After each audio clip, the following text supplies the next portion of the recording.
What happens when one man's love for wind chimes ignites a neighborhood rebellion against a self-appointed HOA tyrant? Sometimes, the most absurd battles reveal the true spirit of community. Before we begin today's insane story, show some love if you've ever survived a wild Karen meltdown. Drop a like and let me know your craziest Karen run-in you've had down in the comments. If you're new around here, hit that subscribe button and ring the notification bell so you never miss another jaw-dropping showdown. As I stood in the midst of our spontaneous festival of patriotism, watching Lily rain down water balloons like a demented cherub, it hit me that perhaps we were onto something bigger than our petty neighborhood squabbles.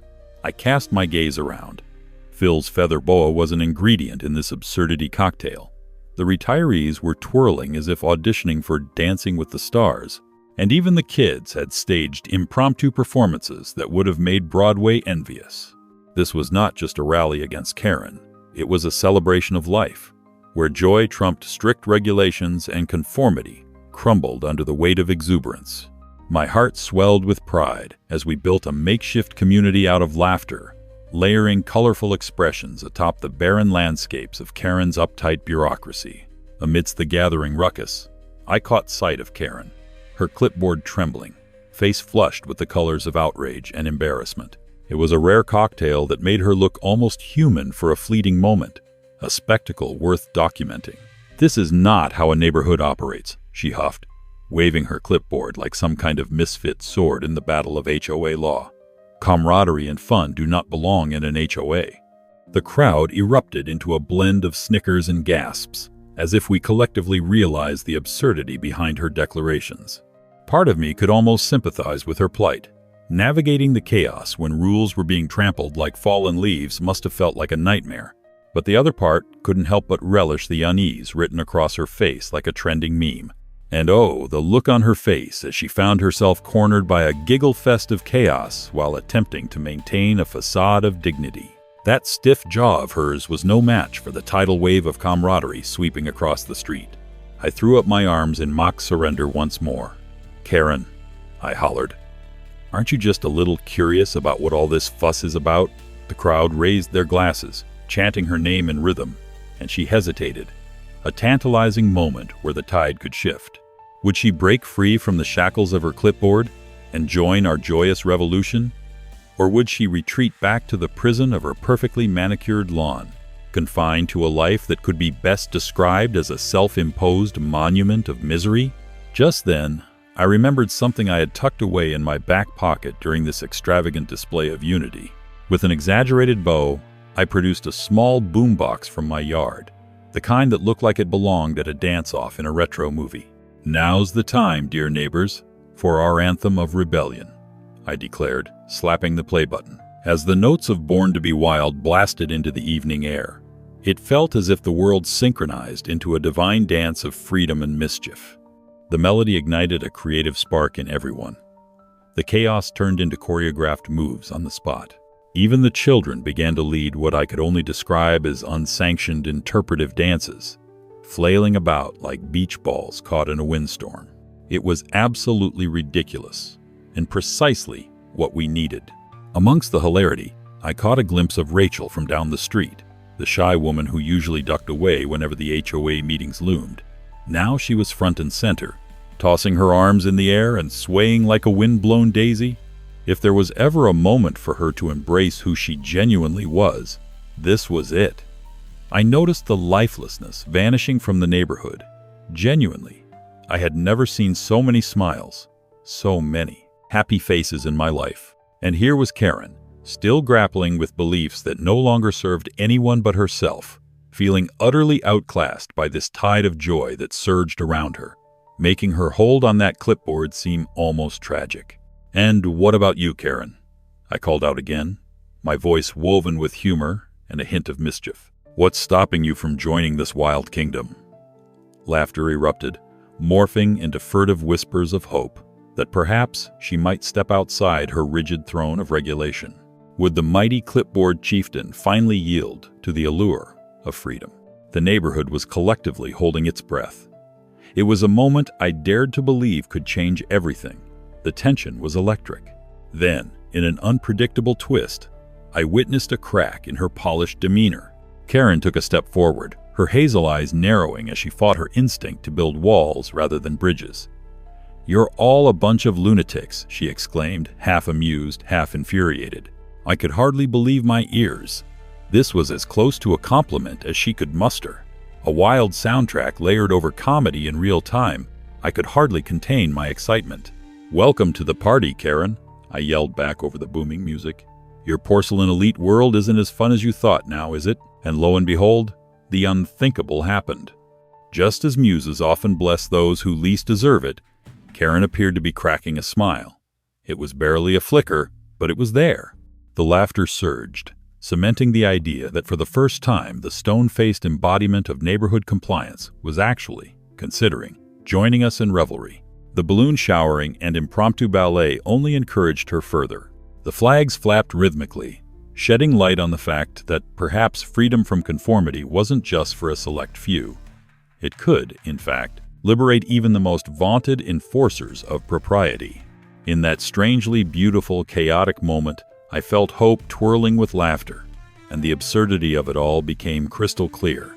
Together, we could redefine our community and the barriers that had long made us strangers. Would she raise her own flag of rebellion, or would she forever live under the weight of her clipboard? Only the next party could tell, but for now, laughter filled our streets, and the promise of unity overshadowed the drama of HOA bylaws. The sun was shining brilliantly that Saturday morning, casting a warm glow over my porch as I savored my coffee, contemplating the sacred art of doing absolutely nothing. Just then, my piece was grotesquely punctuated by the waddling figure of Karen Stevens. Clad in a blouse that looked like it was ironed by an angry squirrel, she stomped down the street with all the regal air of a queen surveying her vast empire. Or, more accurately, a drill sergeant sizing up her clueless recruits. Her clipboard, a fearsome talisman of neighborhood tyranny, flapped against her side like a flag of war. I rolled my eyes, which might have caught the attention of a passing bird, since I was about to witness a masterclass in absurdity that would put any melodrama to shame. "There they are," she declared, her tone as accusatory as a judge's gavel. I knew she was referring to the wind chimes that tinkled cheerily in the breeze, each note dancing through the air with delight. "Those wind chimes sound too aggressive," she continued, as if they were a sonic weapon aimed at her delicate sensibilities. I nearly spit out my coffee, half startled and half amazed that this was the peak concern of a woman renowned for her overreaching complaints. I mean, could you imagine being a Purple Heart Marine, and the biggest issue in your life was a couple of jangly metal tubes? I could practically hear them chuckle, "Let's dive into Jake's quiet neighborhood and start a musical revolution." The absurdity had layered itself so thick, I could practically taste it. The sight of Karen puffing up her chest made me feel a rise of camaraderie with my neighbor, Sergeant Ray, who had risked his life so that some busybody wouldn't dictate our daily joys. I couldn't keep quiet any longer. "Hey, Karen," I shouted, suddenly fueled with an endless well of mock seriousness. "We've deemed those wind chimes a national treasure, along with the American flag, and I will not stand for this unwarranted aggression. Kudos to the U.S. Navy," I thought with a grin as she looked taken aback, eyebrows knitting together like a crisis tapestry. It hit me then. What if I truly rallied the neighborhood? What if it became a bold statement?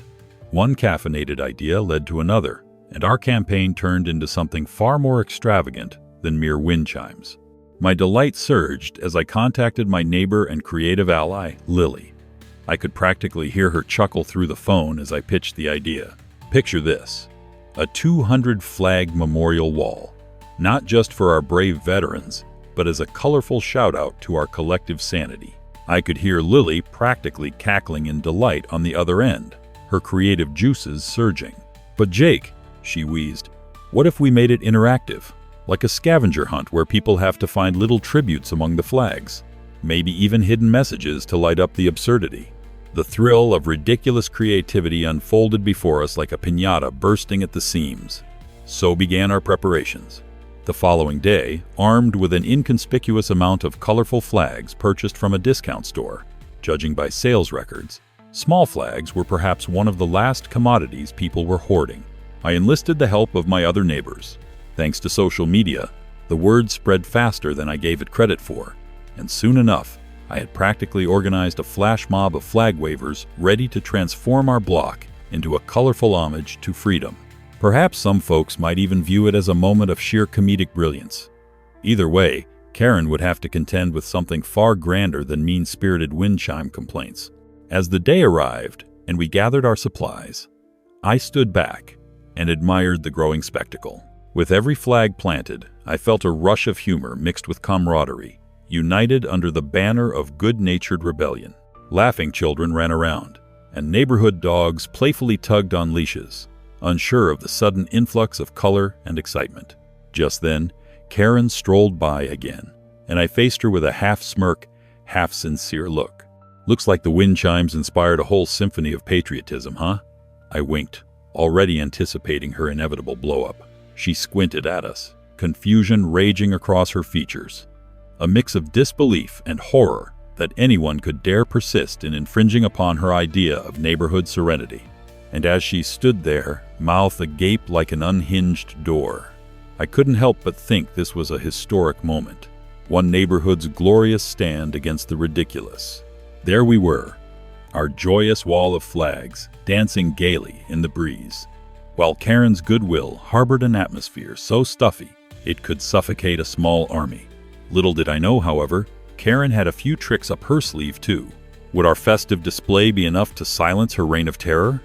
Or were we about to enter into a dramatic showdown that could become the stuff of neighborhood legend? The day was finally upon us, and my garden of 200 vibrant flags stood like a jubilant cavalcade, each flag fluttering in the warm breeze as if dancing to its own patriotic tune. Children squealed with delight, running between the rows of stars and stripes, their laughter mingling with the gentle rustle of fabric. I had transformed my yard into a kaleidoscope of color. Red, white, and blue ruled the landscape. Even the occasional seagull, attempting a dive bomb for a wayward snack, looked bewildered at this unexpected eruption of cheerful rebellion. In that moment, I felt like the proud captain of an army of flags, all valiantly defending the right to enjoy a few wind chimes without facing the wrath of an HOA overlord.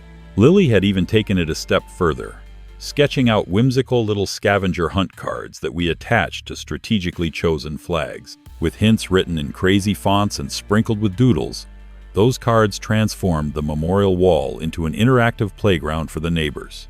Suddenly, the flag project wasn't just a showcase of community spirit, it was a full-blown expedition. I could see the thrill in the eyes of my fellow neighbors as they realized they weren't just visitors to my yard, but participants in a whimsical, albeit slightly rebellious, celebration of freedom wrapped in lightheartedness. The air was electricity, and I couldn't shake off the reminder that, at its core, this whole thing was about us standing against unelected authority and having a ball while at it. As the day wore on, I caught a glimpse of Karen marching toward us like a rain cloud, threatening to spoil our sunny picnic. Her expression was the visual equivalent of a blown circuit. You could practically hear her synapses firing as she processed the absolute riot of flags. I could already envision the exact moment her uptight demeanor would crash against the joyful, laughable absurdity of our spectacle. With every step, she inched closer, tightening her grip on that damned clipboard like it was her poorly written list of neighborhood joys to eliminate. I exchanged looks with Lily, and we both bit the insides of our cheeks to keep from bursting into laughter. This was it, the Technicolor showdown between a neighborhood's good cheer and one woman's overbearing antics. "Excuse me, Karen, need some reading material?" I hollered across the yard, waving cheerfully at her clipboard, as if it were the national anthem. A collective giggle echoed from the assembled neighbors, and for a moment, I wondered if she might actually combust from sheer disbelief. Her features contorted, attempting to funnel years of HOA oppression into a single stare filled with righteous indignation. "This is disgusting," she finally barked, the words spilling out in fits of exasperation. "Is this really a memorial? You can't just cover your yard with all this nonsense and call it a tribute." My heart raced not with anger, but with the thrill of the absurdity of it all. Was she seriously questioning a decoration that shouted patriotism louder than a 4th of July fireworks display? I could hardly suppress my excitement as I countered her bluster. Why, yes, Karen. It's a beautiful display honoring our service members. Not to mention a cheerful response to your complaints about the wind chimes. With every syllable, I felt the camaraderie around me strengthen, as if Karen's anger charged us all with even more enthusiasm. I leaned in closer to give added theatricality to my suggestions. I dare say these flags have a lot more style and flair than any one of your frown-inducing duties. Just as I finished my proclamation, a spontaneous cheer erupted from those gathered. It was music to my ears. Karen, however, looked like she had just bitten into a lemon while on a roller coaster. "You just wait," she seethed, anger shooting from every pore. "I'll have this torn down faster than you can say community standards." Challenge accepted. The phrase community standards echoed in my mind like a mantra as I stood there, buoyed by the support of my neighbors, ready to turn this lighthearted showdown into a far grander narrative filled with humor and unity. In the ensuing days, the spectacle continued to grow, not just in number but in spirit. Neighborhood kids started wearing red, white, and blue outfits and organizing mini parades alongside our colorful memorial wall. Initially, I'd intended this wall as simply a cheeky response to Karen's absurdity, but somehow it morphed into an unexpected hub for laughter and connection among the residents. Each day brought new ideas, like impromptu ice cream socials and flag-themed bake sales. Even the local barber offered free dog grooming with every flag purchase, which had become the neighborhood's delightfully quirky phenomenon.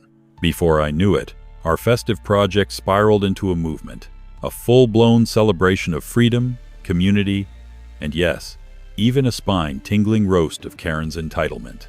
As the flags waved triumphantly, I couldn't shake the sensation that we were engaged in a much larger battle of absurdity, one that would resonate through the valleys of HOA wars for generations. But as I stared at the immense wall of fluttering fabric, preparing for the next interaction with my beloved HOA diva, I had to wonder, just how far could this mischievous but spirited show of independence truly take us?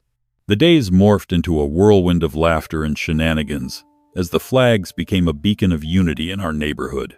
It was as if the very fabric of community spirit stitched together tapestry after tapestry of camaraderie.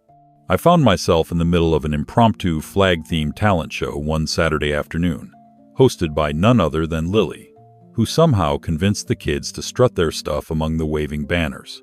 With one kid holding a butterfly net as a microphone, we witnessed an epic rendition of God Bless the USA, resembling a karaoke competition among misfit performers and giggling toddlers. Amidst the delightful chaos, I couldn't help but soak in the bizarre normalcy of it all. A wholesome talent show filled with flags felt like something out of a sitcom, and I was absolutely living for it. But of course, where there's fun, there's also Karen, glaring like a storm cloud, ready to unleash its fury upon us. One Friday afternoon, I spotted her in her brightly colored blouse, like a traffic light gone rogue, marching down the street with a determination that could have powered a small city. I braced myself, anticipating her arrival with the giddy tension one feels right before a roller coaster drops down the track. "Excuse me, Jake," she addressed me, her voice dripping with the just-added poison of condescension. "This is getting out of hand. What in the world possessed you to turn your yard into a carnival of flag nonsense?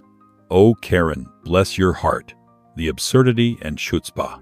"Karen," I countered cheerfully, playfully waving a handful of colorful inscribed scavenger hunt cards. "This here is no ordinary flag display. It's a state-of-the-art community engagement extravaganza, a mere carnival of camaraderie, draped in the vibrant colors of patriotism. It even doubles as a mini amusement park for kids while paying homage to our heroes." Despite her snarl creeping closer, I felt emboldened. I recalled the smirk of my fellow neighbors, faces pressed against their windows, chuckling at this hysterical showdown.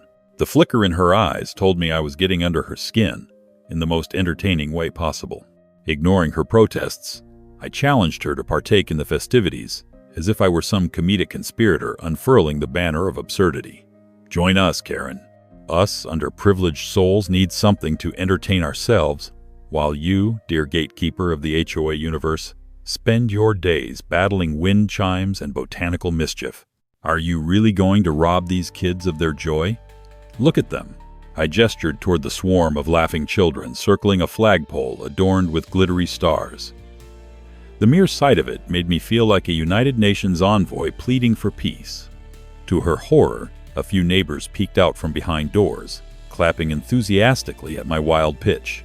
"Don't you dare try to turn this into some farcical display of false democracy," she seethed, her cheeks flushing with a color that almost matched the flags.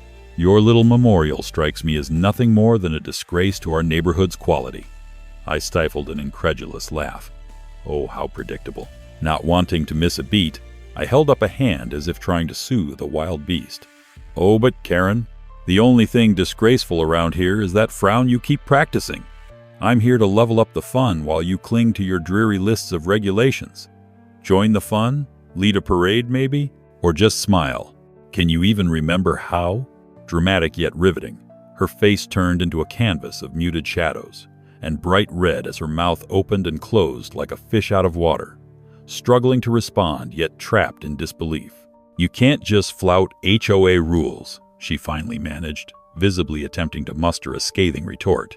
But like a mime caught in a box, Karen was trapped in the realm of absurdity, grasping at air for any semblance of authority. As her fisted grip on her clipboard weakened, that was my opportunity. With a flourish, I gestured to the flags flying like proud sentinels. "Karen, let's face it, this is about enjoying freedom. These flags have brought us together in ways your nagging never could." As the colors danced with the breeze, the crowd began to chant, "USA, USA!" And I realized that my hybrid memorial had transformed into more than just a tribute. It had become a symbol of rebellion against uptight bureaucracy. Everywhere I looked, neighbors, who once ducked away from confrontation, exuded newfound confidence. A few even wore makeshift flag capes, leaping into the spirit of protest in a magnificent, over-the-top manner. Shapes and colors whirled about, laughter filled the gaps of discontent, and suddenly, it didn't matter how ludicrous the soiree seemed. History was being scripted through a cacophony of revelry against the pessimism of one singular soul. "Is that a threat?" she spat, the slices of outrage cutting through the jovial atmosphere like an ill-timed punchline. But the stirring buzz around us simply grew louder. The once dispersed crowd galvanized. It lasted mere heartbeats before turning back to shouts of celebration. Everyone in the neighborhood shared the joy, the carefree chaos threading together all our fates. With sudden disbelief wrapped together with giddiness, I wondered, was this entire shebang something we could maintain? A community united in the face of absurdity, and could we rally around to celebrate shared laughter, coming together against Karen's critique, which seemed to be wilting faster than the flowers in September? Could this be the backdrop of our neighborhood's most legendary concerto against the oppression of fun? Just when I thought Karen's stubborn demeanor couldn't possibly hamster wheel any further into absurdity, I caught a glimpse of the legendary look of defeat washing over her. It was like watching a baking show contestant realize their soufflé was less rise and more flat. I couldn't help but feel a wave of triumph bubbling up inside me. I chuckled, holding my hands up in mock surrender. "You see, Karen, even tradition can thrive in the face of whimsy. Let's lighten the mood. A little music, some fun, and maybe a dance-off? Come on. We can have an HOA-style twirl right in front of your living room window." Cue the chorus of giggles from the kids. And suddenly, the neighborhood morphed into a hilarious, surreal dreamscape. As if the flags themselves had become overzealous cheerleaders, I started bellowing out an impromptu beat while doing an utterly absurd dance move, a twisted combination of a Marine march and what could only be described as an unchoreographed dad shuffle. Oh, you never know until you try. Each movement met with raucous applause and genuine cheers, even from the other windows, where once there was a three-piece jigsaw of fear and conformity. Watching Karen's stiff form wobble in confusion felt like holding gold at the end of a rainbow. Then, just when I thought the carnival of insanity couldn't improve, Lily, my capable accomplice and professional prankster, joined the fray. With the kind of swagger only someone who's thrown 1,000 creative ideas against the wall could muster, she appeared from above, literally, on her balcony, armed with water balloons themed like the stars and stripes. She began launching them into the air like a cross between a toddler's war zone and a 4th of July extravaganza. With each splash, Karen's face contorted into a mix of horror and disbelief, a delightful contrast to the giggles erupting all around, sending neighbors into giggle fits as they ducked and dodged. "Artistic expression, dear Karen," I called out. "Our flags just found a friend." The drumroll of laughter around us grew contagious. I observed how once dour faces were alighting, transforming into beacons of unabashed joy. Neighbors who had once barely exchanged pleasantries became crucial players in this wild theatricality. Oh, was it my imagination? Or had Phil from next door donned a feather boa fashioned out of red and white streamers? I managed to spot the spunky pair of retirees, Mr. and Mrs. Whitman, grinning as they joined the chorus of chants and oversized movements of freedom. With Karen tethered to her clipboard, shackled by her rigidity, my newfound crew of misfits became an unstoppable force of whimsical defiance. "Look at it this way," I called out, channeling my inner motivational speaker. "This is a democratic salute to freedom, friendship, and fun. We're unleashing our patriotic spirits while bringing chaos to her carefully manicured world." The crowd erupted in a raucous cheer, hooting and hollering as the flags waved defiantly. I even heard some self-proclaimed music aficionados begin to harmonize Yankee Doodle Dandy from the sidelines, adding an off-key symphony to the unlikeliest march of camaraderie. The children had taken initiative, declaring spontaneous performances throughout the yard before I could even pinch myself. Yes, indeed, we were fast becoming a circus of flexible norms and vibrant rebellion. Then, with the chaos crescendoing, a familiar frustration flickered across Karen's features. The tension built as she gripped her clipboard tighter, as though hoping it could transfer to her some authoritative force. "Spare me these juvenile antics," she shouted, the colors of her blouse practically echoing her inner turmoil. "This is an absolute disgrace for an HOA community." But her words dissolved into the passionate mayhem, barely capturing the attention of the people, who seemed to suddenly embody a kaleidoscope of expression. What a glorious spectacle! I couldn't help but smirk at Karen's plight. There she was, locked in a battle with laughter, melting in sheer perplexity as the colors of creativity unfurled around her. My sparks of playful rebellion ignited further, driven by the realization that together we were crafting a narrative of joy over conventionality. I strutted over and laid an exaggerated hand upon her shoulder. "Karen, my dear captain of constraint, why not join in? Yes, try to experience this delightful insanity. I swear, no one's been harmed in the naming of this party, and I guarantee you that embracing the vibrancy can't possibly be illegal." The crowd erupted once more, crying, "Join us, Karen," and the sheer jubilance swelled, fusing this makeshift memorial into a warm embrace of rebellion against her outlandish complaints. Would she ever shed that clenched clipboard of propriety to join in the hilarity? Or would she cling to her solemnity like a kid clings to their last balloon at a party? What a curious cliffhanger for our neighborhood. In that chaotic moment, as laughter ricocheted like cacophonous confetti dancing through the air, I genuinely wondered, could this be a transformative moment for us all? Transcending Karen's controlling grasp, would she finally embrace the wild colors of community spirit? Thanks for tuning into this insane entitled Karen story. If you're craving more wild Karen showdowns, check out our video on the right. Or if you trust YouTube's instincts, pick the one on the left. Whichever you choose, brace yourself. There's plenty more meltdown madness where today's story came from.